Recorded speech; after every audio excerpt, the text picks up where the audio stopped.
waaw asalaamaaleykum ñu ngi leen di nuyu yéen mbokki réew mépp ak mbokki bitim réew di wax ci problème mu Diogo en tant que doomi Diogo par rapport ak yi fi xew ci liñ ci xam ak liñ ci dund waaw donc mënuñoo toog nii rek xëy na sortie bi sax du loo xam ne dañ ko def pour bëgg-bëgg nit ñi gis ñu wala yooyu waaye dañ ko def parce que dafa nekk sortie bu nécessaire boo xam ne tamit gëm nañ ni bu utile lay doon par rapport ak yi ñuy wax joxe ko ci ay xalaat en tant que doomi Diogo waaye en tant que citoyen boo xam ne mi ngi ci réew mi bokk ci ñi nga xam ni dañuy positiver seen réew waaye bokk ci ñi nga xam ne bëgg nañoo yor ay responsabilité bëgg tamit Sénégal nekk réew mi nga xam ni moom ci la ñëpp di roy parce que bu njëkk waxuma la référence mais Sénégal moo nekkoon référentiel bi même mais léegi bari na valeur yoo xam ne ñoo ngi koy perdre te dara waralu ko lul ñàkk doxal loi ndax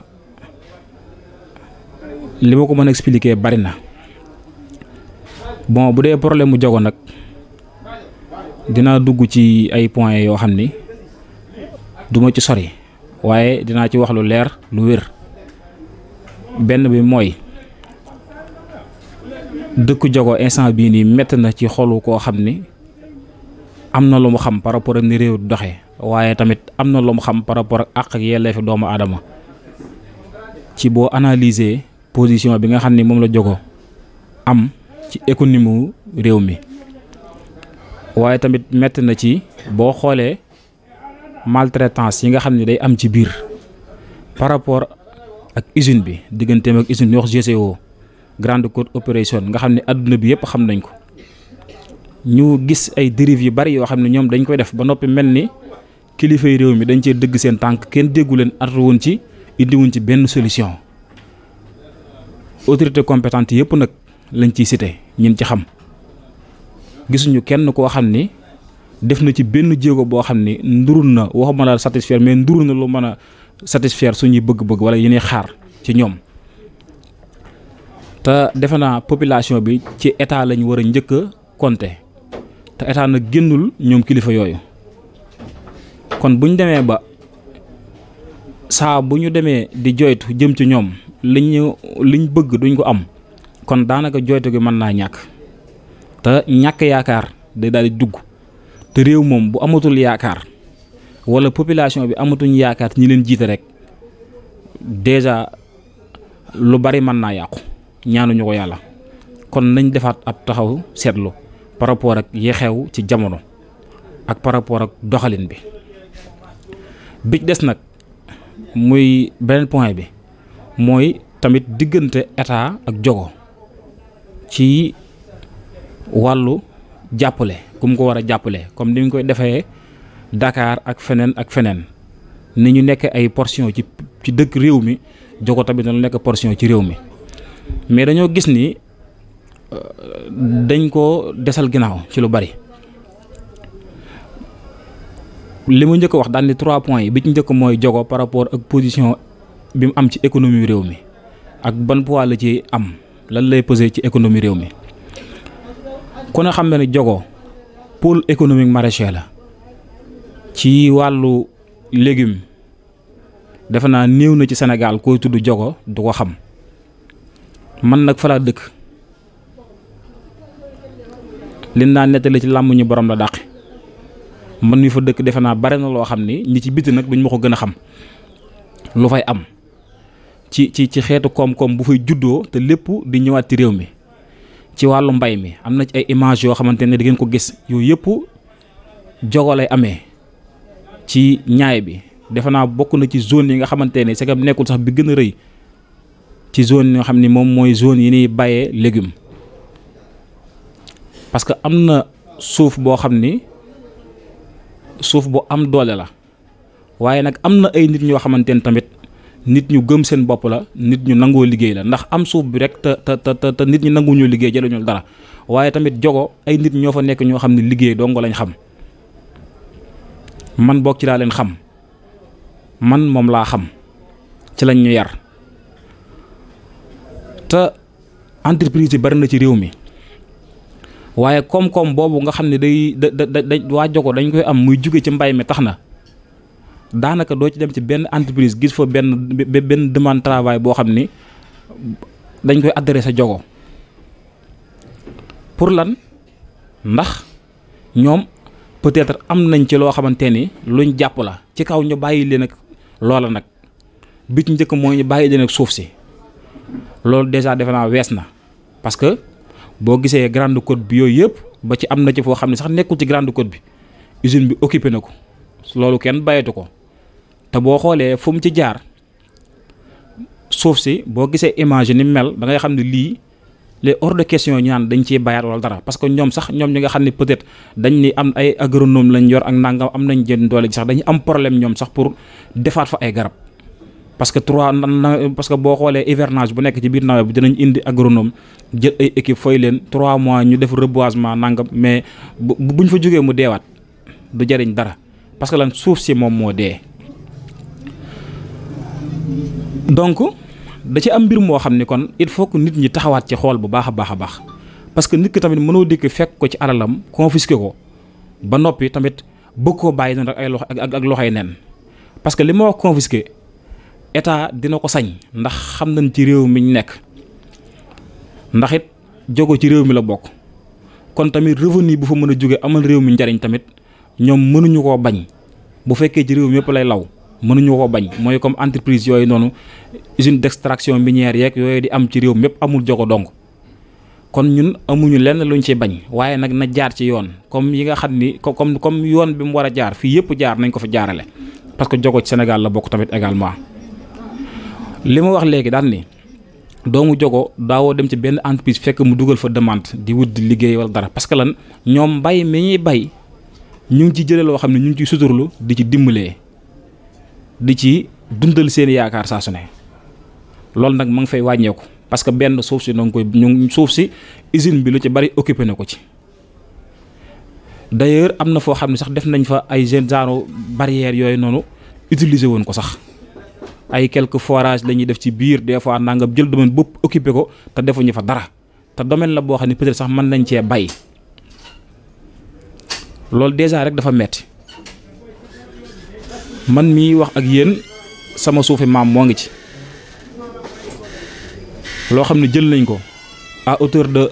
lu jege 100 hectares même 2,230,000 lañ leen joxoon. mais ça c'est honteux,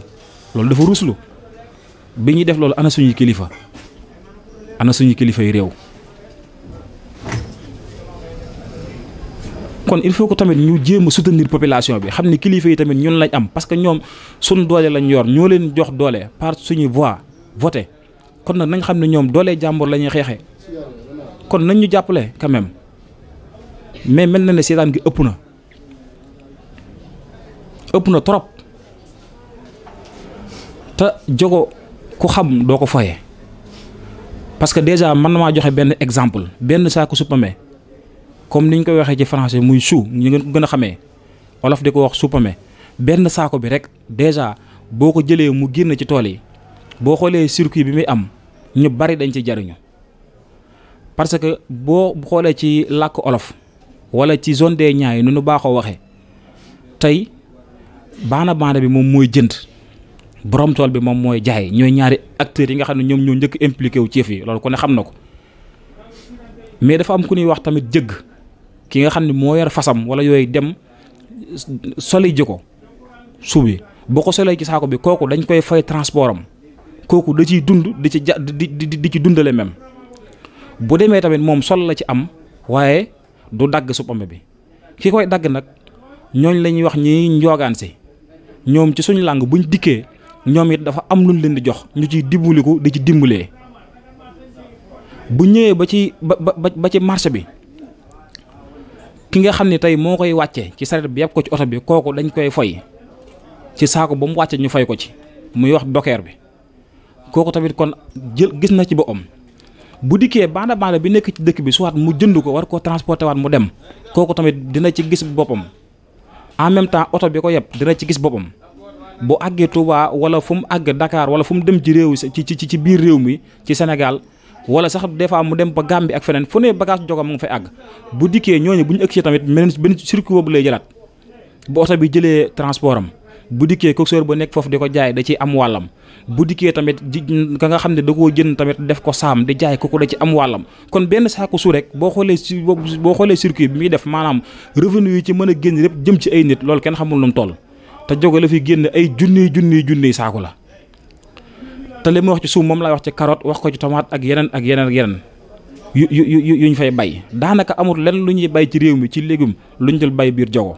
waaye daanaka kenn sentir ko ci benn ndimbal parce que sax da ngay nekk jogo mais raar na sax nga gis comme engrais yi nga xam ne dañ ci soutenir baykat yi ak yenn jiw yi nga xam ne da ngay dem gis AMN nga dem ci yenn portion ci réew mi gis comme ONG mel ni AMN ñëw fa indi fa ay pomme de terre ay conteneur ñu koy séddoo di ko bay loolu sax mënta am jogo te fépp li jogo di bayuñu ko.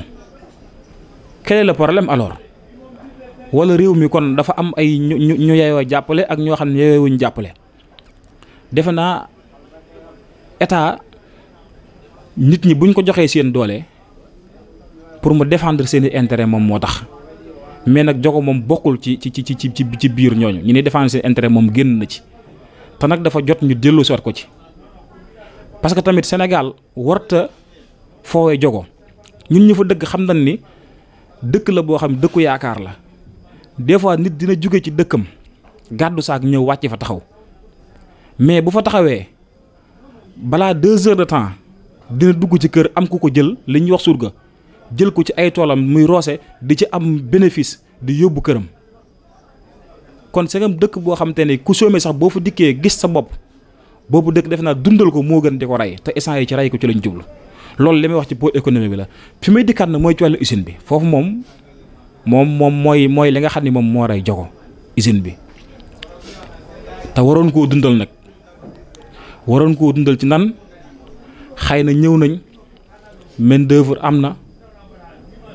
biir jogo parce que fu ma nee main d'œuvre am na fi mooy li ñu soxla am nañu ko man parce que ñun dinañ am ay information yoo xam ne information yu wér la am nañ tamit ay argument béton yu solide yoo xam ne mën nañ koo utiliser pour justifier yi bari ci usine bi ci yenn genre mafia yu ci am parce que boo gisee ci biir am na ay sous-traitants yi fi nekk yoo xam ne boo dikkee ay genre produits yi yox pesticide rek noonu moom la ñu def ñax yeeg yooyu noonu loolu defe naa baykat yi leen ko dàq fuuf mais dañuy dem ci àll bi jël fa ñeneen indi ñu koy def ki dëkk jogo man ko kooku iñaan nañ ko sax a jël ak yeneen yoo xam ne day am ci biir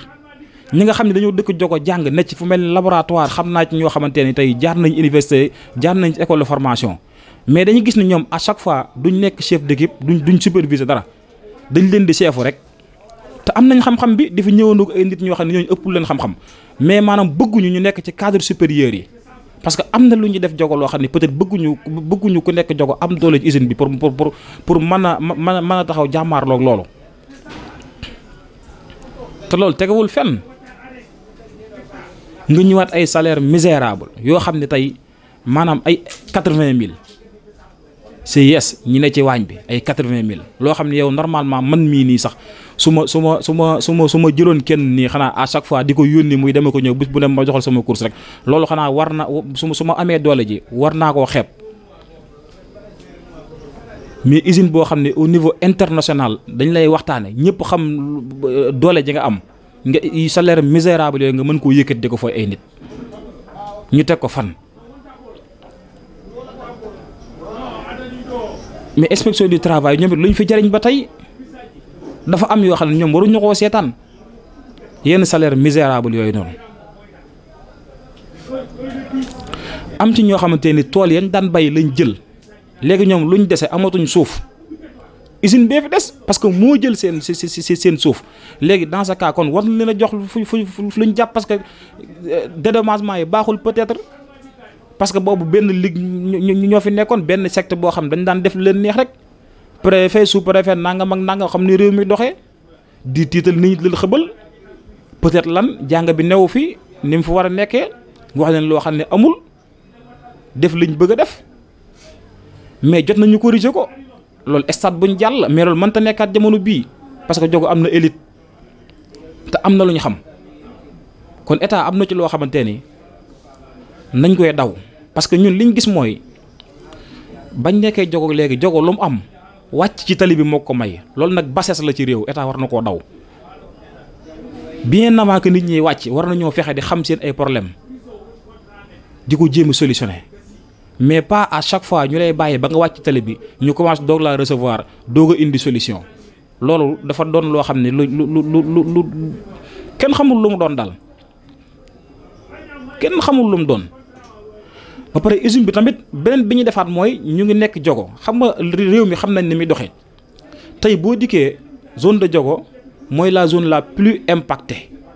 parce que ñoom lañ nekk ci seen site c'est normal d'ailleurs donc kon ñoom discrimination positive war naa am discrimination positive mooy lan tey à compétence égale ñu jéem leen a exonérer quelque part ci yenn yi tey supposons da ngaa soxla benn master Diogo ci benn domaine Diogo am na master usine bi poste boobu master moom la laaj Diogo am na ko feneen am na ko dafa war a privilégier ki nekk Diogo parce que lan moo wax ñoom lañ gën a impacté bu fekkee liñ bëgg nag peut-être amu fa dans ce cas moom loolu kenn du leen force dañ ko fi jël force mais liñ gis mooy dafa bari yoo xam ne dafay am mais dañ leen fiy jéggi dem di ko jëli ji feneen dëgg la lépp Sénégal la waaye nañ respecté discrimination positive boobu noonu ñin jël seen suuf nañ leen jël ba noppi bu ñuy jëggaane doo ko jëggaane feneen ci loo xam ne ñoo ne mën nañ ko buñ ko mënul nag am nañ droit dem feneen loolu nañ ci bàyyi xel bu baax a baax état bi tamit joué ci rôle bi mu ci war a joué ba seen recrutement ñu teg ko ci yoon parce que des fois ma gis recrutement yu ñu def yoo xam ne ay échantillonneur laborantin yeeg yooyu mais échantillonneur lañ la soxla luñ ci soxlaa master loolu ki am BFEM mën na ko pour lan pour bëgg a éliminer waa Diogo dëgg la comme niñ ko waxee jàng baax na mooy doxal réew mais tamit comme li ma wax Diogo peut-être jàng bi amoon na retard mais amatu ko kon nañ bàyyi idée wu bi nga xam ne moom la waa usine bi wax wala kii fa bay daane Diogo jànguñu nangam loolu mën mi di wax ak yéen Diogo laa dëkk am na ñeneen ñoo xam ne ñoomu sut Diogo am na ay professeur léegi am na lu ne damay fàttaliku daan nekk école primaire ay ñoom Daour Dieng maa ngi fàttaliku ñooñu nekk ci usine bi doon fi ay cadre daan ñëw fekk ñuy jàng ñu ne jox ay mbubu dañuy jox ay cahier dañu neexal di wax ne jàng leen parce que boobu suuf si lañ soxla woon ñun ñu gëmoon loolu léegi nag jàng nañ jàng bi ñu jàngoon buñ fàttalikoo lañ ñu waxoon jurul dara par rapport ak loolu lañ doon wax gisuñu ci dara jàng leen def leen nii à un certain moment ñëpp jàng nañ gone yi dugg nañ xam nga nit ñi am conscience boobu noonu ñu dikkaat jëluñu kenn mais bu yàggee lu ñuy def loolu baaxul ci état parce que nit ñu naa jàng mi jaruñul dara nañ dellu ci lañ xamoon nañ dellu ci tool yeeg nangam ak nangam alors que amatoo suuf bu yàggee lu muy indi feneen tëri lay indi ci Diogo te kenn xamewu leen ko kon nag il faut que nit ñi jéem cee jël ay solution bu may wax nit ñi nag maanaam kilifa yee moo tax di wax waaye sama du ko jóg solution man am ci solution quand même nañ xam bu baax a baax àq ak yelleef doomu aadama te ñu taxaw ci beneen boo xam ni boo xoolee net beeg fu ne mi ngi ci toile bi mooy lan 55 personnes yoo xamante ni dañ leen licencier lépp ci biir GCO la man GCO laa xam des fois ñu ne benn sous-traitant xam nga 23 yi ñoo nekk GCO mais 22 yi mais 33 yi CIS la ñuy war wàllu xam nga waañ bi nangam ak nangam mais ak lu ci mën a xew ñun ki ñuy indexé mooy GCO parce que lépp tamit moom mooy jaboot ji moo jaboote lépp. pour lan parce que ci biir confinement bi la ñu confiné leen joxuñu leen lekk bu baax seen prime de confinement joxuñu leen ko tañ signé woon ko bind ko ba mu leer. ñooñ tamit peut-être gisuñu lu dëggal lañ leen waxoon ñu taxaw défendre seen i intérêt di ko kaas ñu leen amu leen droit kaas ko ba dem ba àgg ci sanction xanaa tey problème bu amee sax war nga sa sanction bi sax war naa doon loo xamante ne tey da ngay def étape par étape nii par nii mais xanaa doo tëb rek daal di jékki nit xëy rek ne ko dàq naa la génnal ndax bàyyi nga xel jëloon na prêt banque